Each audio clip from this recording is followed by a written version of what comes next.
Welcome to today's Explainer, where we're literally diving into the building blocks of reality. We are going on a journey, starting right at the unimaginably tiny center of the atom and gradually working our way out.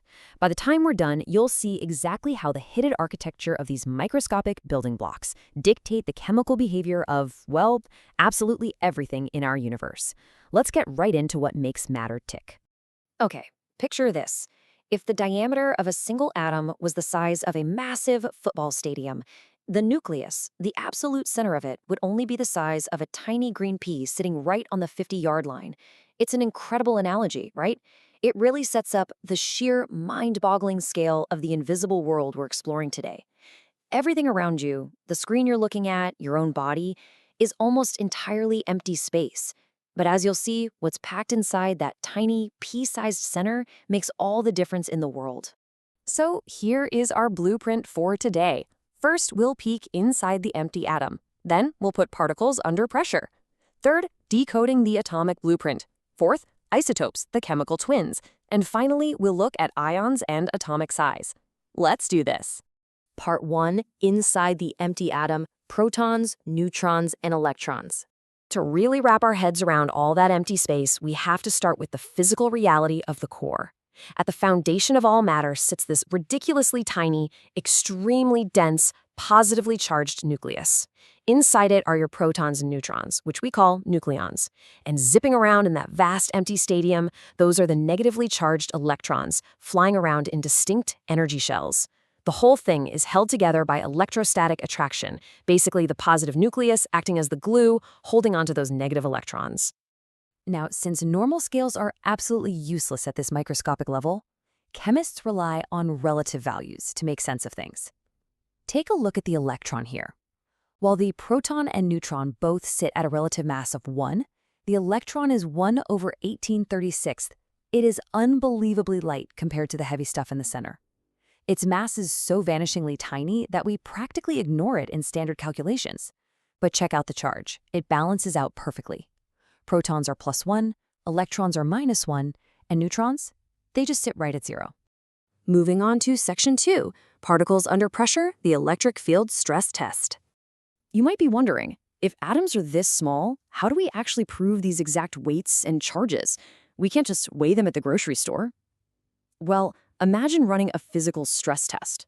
Think about isolating these tiny particles, protons, neutrons, and electrons, and firing beams of them at the exact same velocity straight through a super powerful electric field, right between a positively charged plate and a negatively charged plate. What do you think happens? Boom! The second those beams travel through the electric field, all their hidden properties are instantly revealed. See that sharp upward curve of the electron beam? That proves two major things. 1, it has a negative charge because it's magnetically drawn to the positive plate, and 2, it has a totally tiny mass that's easily pushed around. Now look at the proton beam. It deflects slightly in the opposite direction, confirming its positive charge and heavier mass. And the neutrons? They pass straight through, unbending. A silent, perfect confirmation that they are completely uncharged. All right, Section 3, Decoding the Atomic Blueprint, Understanding Z and A. So how do we translate all these wild particles flying around into the neat, orderly symbols we actually use on the periodic table? Well, every single element has a unique ID tag, structured exactly like this. You've got the large chemical symbol representing the element itself, accompanied by two absolute game-changing numbers, the mass number, A, floating at the top, and the atomic number, Z, down at the bottom. The atomic number, that Z, is basically the element's definitive fingerprint. It tells you exactly how many protons are in the nucleus. 6 protons? That means it's carbon, period. No exceptions. The mass number, A, accounts for all the heavy stuff packed into that pea-sized nucleus. That's your total number of protons plus neutrons. And here's the really cool part. These two numbers actually give you the power to actively decode any element's hidden structure. It's literally just subtraction. By taking the atomic number away from the mass number, we instantly deduce the exact number of neutral particles hiding in the core. So take an aluminum atom. If the mass number is 27 and the atomic number is 13, you just do 27 minus 13. Bam!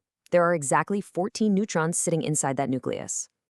Section 4, Isotopes, the chemical twins. Okay, let's talk about chemical alter egos. Did you know that atoms of the exact same element can actually have different weights? It's true. Check out these three distinct isotopes of hydrogen: protium, deuterium, and tritium. Look closely at the nuclei. All three have exactly one proton. That one proton is what strictly keeps them all hydrogen.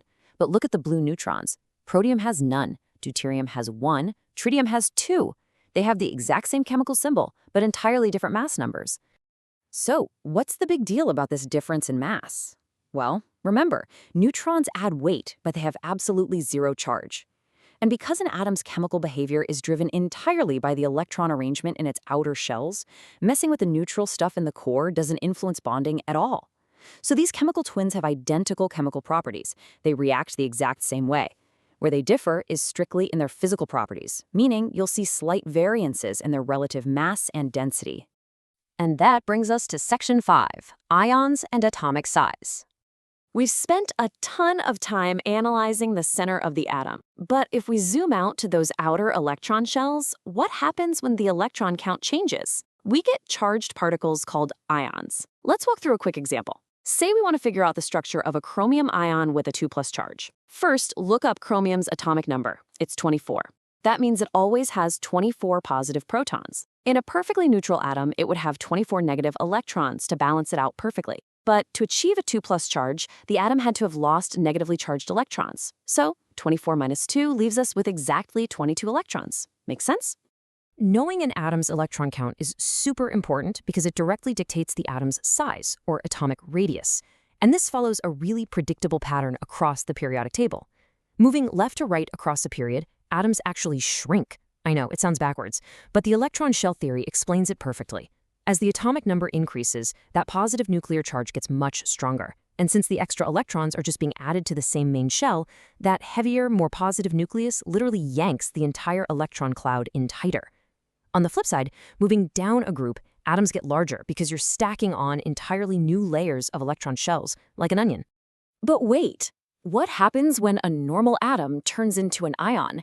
It's like a complete physical transformation. When an atom loses electrons to become a positive cation, its size dramatically decreases. Why? Because that same positive nuclear charge is now pulling on fewer negative electrons, so the electrostatic force draws them in much, much closer.